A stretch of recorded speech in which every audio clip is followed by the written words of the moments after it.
Okay, so in today's talk, I'm going to be talking about the participation in Pwn2Own, which I did with my CTF team and the HexHive laboratory at EPFL.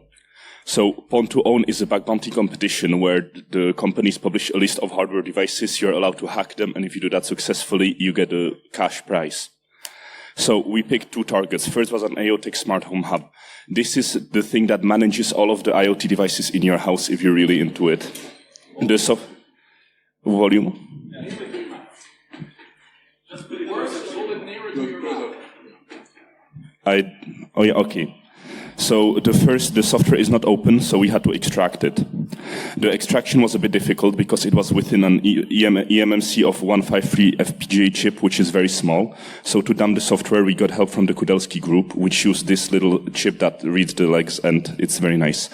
Everything was encrypted except the bootloader. The bootloader was U-boot with a version, so we continued. We had an attempt that within the unencrypted bootloader, we can change the init parameters and get a boot on startup.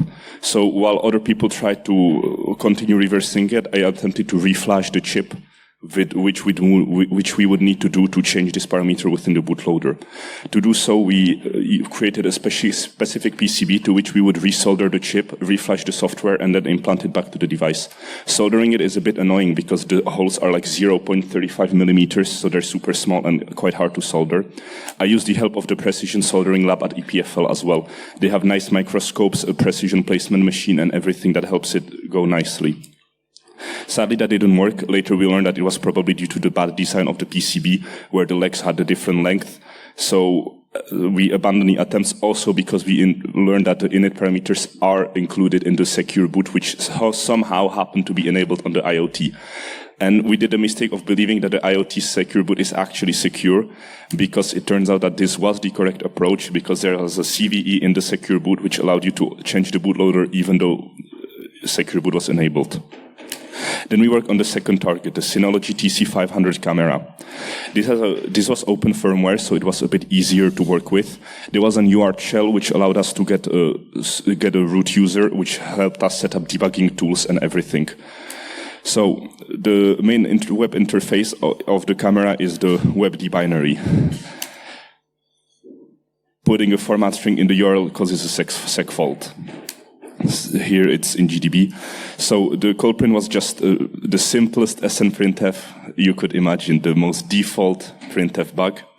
The exploit was a bit more difficult to create because it ended up being a bit non-trivial. What we had to do was first use the format string to override an admin variable within the state of the execution, which gave us admin rights.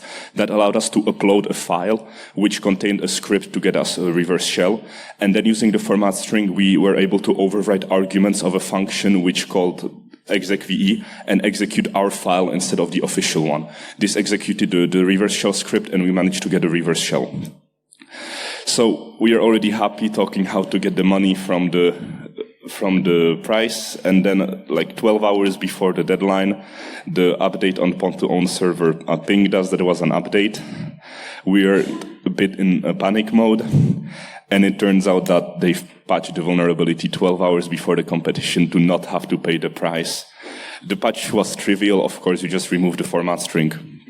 So the conclusion is that IoT is still bad, and that will not participate in Pwn2Own ever again. Thank you.